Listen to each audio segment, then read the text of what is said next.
한국교회법학회 학회장 서원재 교수입니다.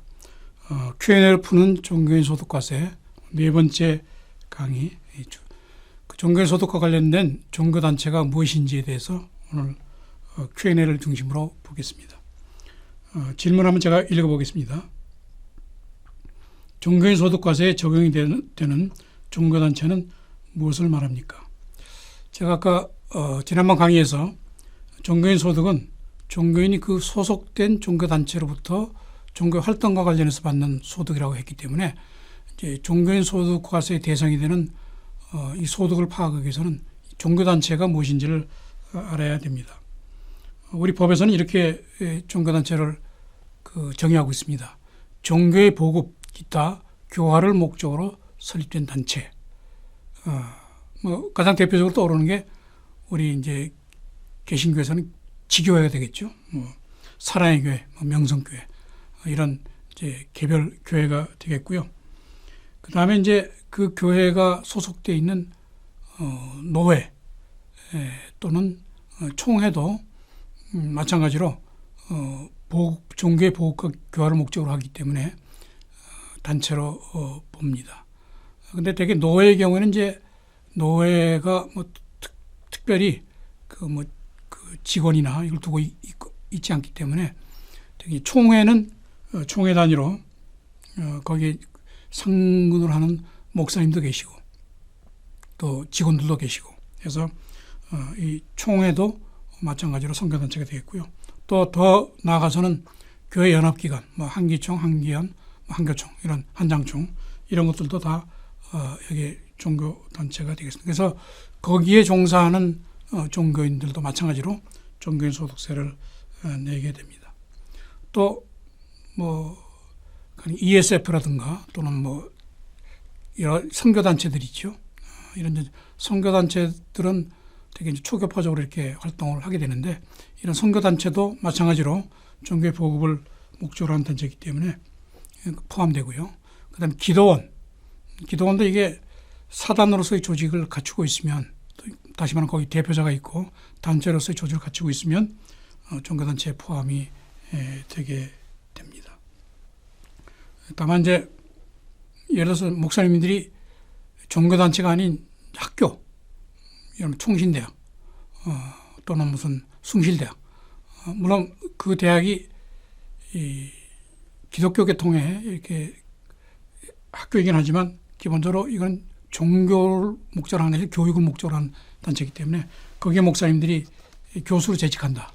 이것은 종교단체가 받는 그게 아닙니다. 그거는 교수로서 실학교 교수로서 학교에서 받는 이 월급 이거는 종교인 소득이 아니라 근로소득으로 이렇게 납세를 해야 된다. 이렇게 말씀드리겠습니다. 두 번째로 종교단체는 반드시 법인이어야 합니까? 단체에는 크게 이제 법인과 비법인이 있습니다. 우리 교회를 예를 치면요. 교회 우리 신도가 지금 수백 명이 있다. 담임 목사님이 계시다. 또 건물도 있다.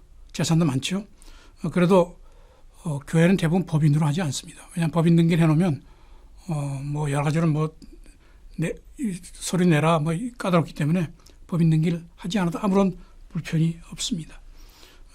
그래서 이 종교단체는 법인이든 비법인이든 상관이 없이 여기 종교단체에 포함되는데 우리 세법에는 종교단체 형태로서 크게 이제 세 가지를 두르고 있는데요. 그 중에 제일 중요한 게 두 번째 나와 있는 국세기본법 제13조에 따르는 법인으로 보는 단체입니다. 이거는 뭐냐면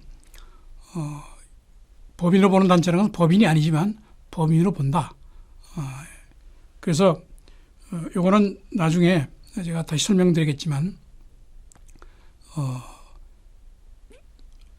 종교인 과세를 하고 또 더 나가서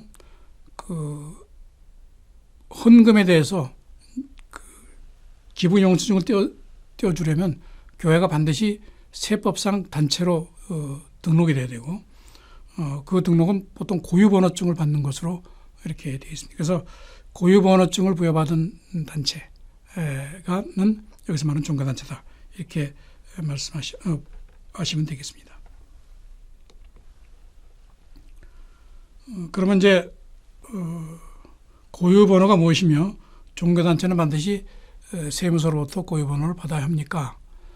예, 뭐 이제까지 이제 교회가 세금을 내지 세금을 내지 않았기 때문에 뭐 고유번호증을 받든지 안 받든지 자유였습니다. 그러나 이제 그 세금을 그 종교소득세를 내게 되면 반드시 고유번호를 부여받아야 된다. 그래야 원천징수도 할 수 있고 나중에 이제 지급명세서 제출도 할 수 있고 이렇게 돼 있습니다. 그래서 이제 고유번호라는 의미는 거기 나와 있듯이 납세 의무 있는 자에게 세무 관리를 위해서 부여하는 이제 번호인데 이 사업자 번호하고 되게 유사하죠. 사업자 번호하고 고유번호가 차이 나는 건 뭐냐면 사업자 번호는 사업자 등록증 이거는 수익 사업이 있는 경우에 하게 되고요. 우리 교회나 종교단체는 뭐 수익을 위해서 있는 것이 아니고 고유 업무, 다시 말하면 하나님께 예배하고 선교하고 교육하고 이런 고유 활동만 하는 경우에는 사업자 등록증을 받을 필요 없이 고유번호증을 부여받으면 된다. 고유번호를 부여받을 때 되게 두 가지입니다. 그 82번으로 되어 있는 게 있고 89번으로 되어 있는 게 있는데 82번으로 되어 있는 건 아까 본 대로 법인으로 보는 단체를 말하고 89번으로 되어 있는 것은 개인으로 보는 단체입니다. 그래서 가급적 82번으로 되어 있는 받아야 된다. 그래서 거기 다음번 질문에 어떠한 고유번호를 받아야 합니까? 그래서 이제 82번과 89번이 있는데 가급적 89번으로 받는 것이 옳다. 왜냐하면 82번으로 받게 되면 교회 단체성을 인정하게 됩니다. 그럼 교회 단체성 인정하게 되면 단체라는 이런 교회하고 목회자라는 개인이 이제 완전히 구별될 수 있도록 이렇게 됩니다. 그럼 어떻게 구별하느냐? 예를 들면 교회가 쓰는 모든 경비는 이게 교회 명의의 통장에 넣어서 관리를 합니다. 이거는 종교소득과는 관련이 없는 부분이고요. 그래서 목회자의 개인 통장과 구별해야 되는데 이제 종래에 특히 이제 소규모 교회를 보면 목회자가 다 뭐 교회 활동하고 이렇게 남는 거 가지고 생활하고 이러다 보니까 이게 이제 구별이 안 됐는데 이게 소득세를 이제 내게 되면 이걸 반드시 구별해야 된다.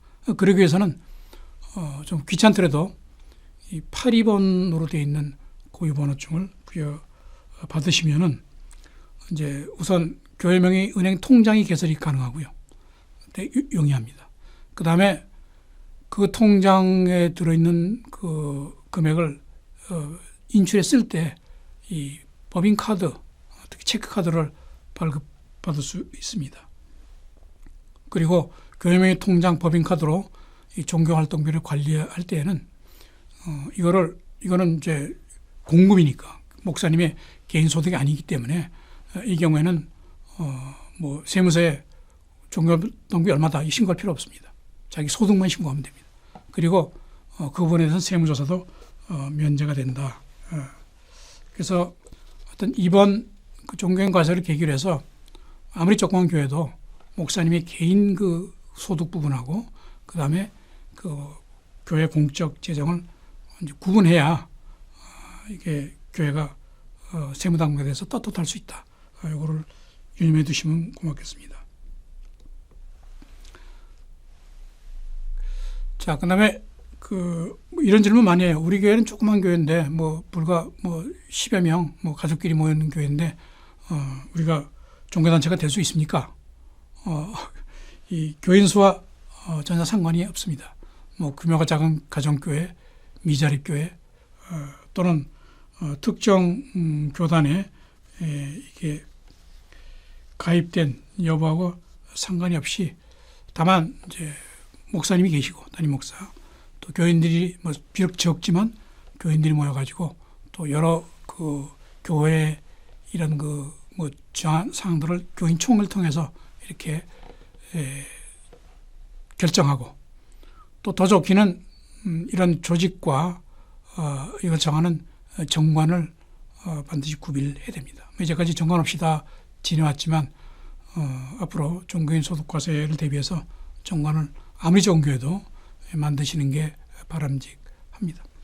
가장 중요한 건 뭐냐면 정기적으로 종교활동을 하고 있다. 다시 말하면 주일 예배 드리고 한다. 이게 교회입니다. 그래서 이런 교회들은 고유번호증 신청을 하시면 세무서에서 잘 발급해 줄 거로 믿습니다.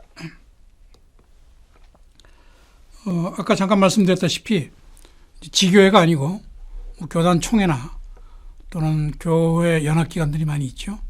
이게 지금 서로 분열이 돼가지고 합쳐지기를 바라고 있지만 하여튼 한기총, 한교연, 또 유지재단, 그다음에 기도원 이런 것들이 있는데 이게 다 세법상 종교단체에 해당됩니다. 왜냐하면 이들은 다 우리 기독교 관련 종교단체 같은 경우는 기독교의 보국과 교화를 목적으로 설립된 단체이기 때문에 그렇습니다. 또 다만 여기는 대표자가 있어야 되고요.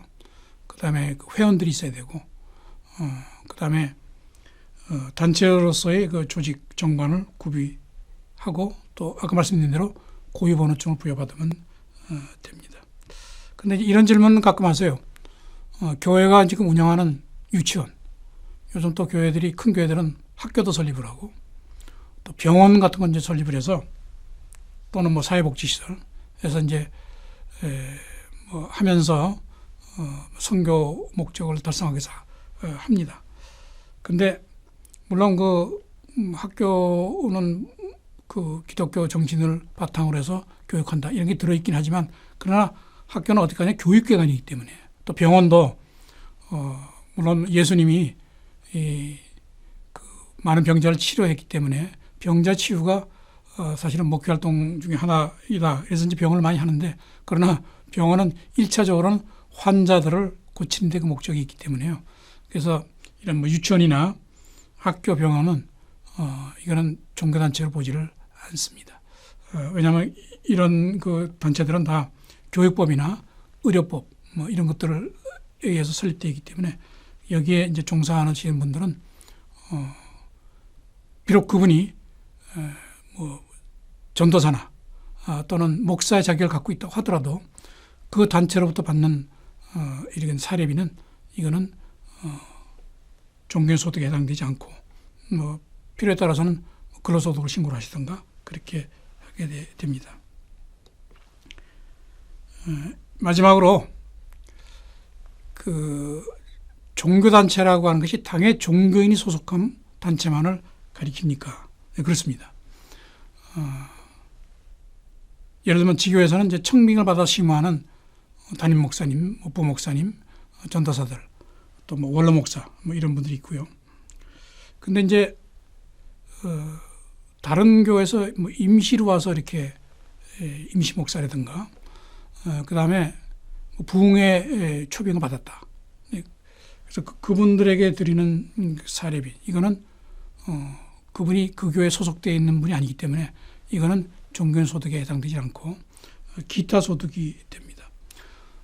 예를 들면 이제 목사님이 자기 소속 교회에서 연 한 5천만 원을 받으시고 그다음에 바깥에 나가가지고 부흥회 인도에서 가령 2천만 원을 받으신다.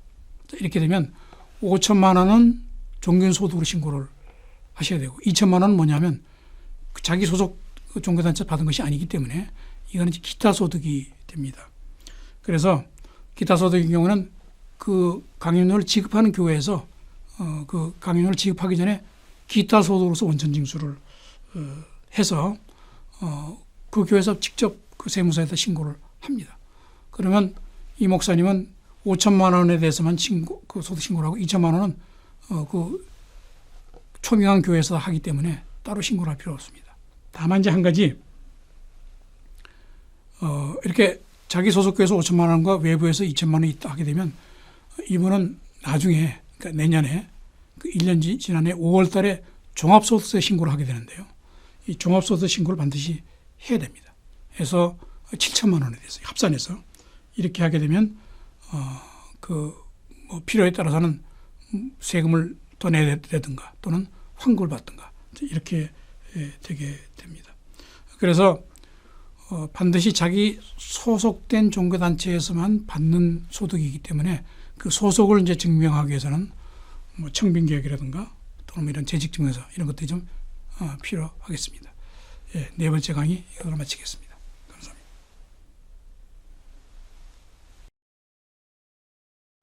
사로만 TV 구독과 좋아요를 눌러주세요. 구독과 좋아요는 돈이 들지 않습니다. 감사합니다.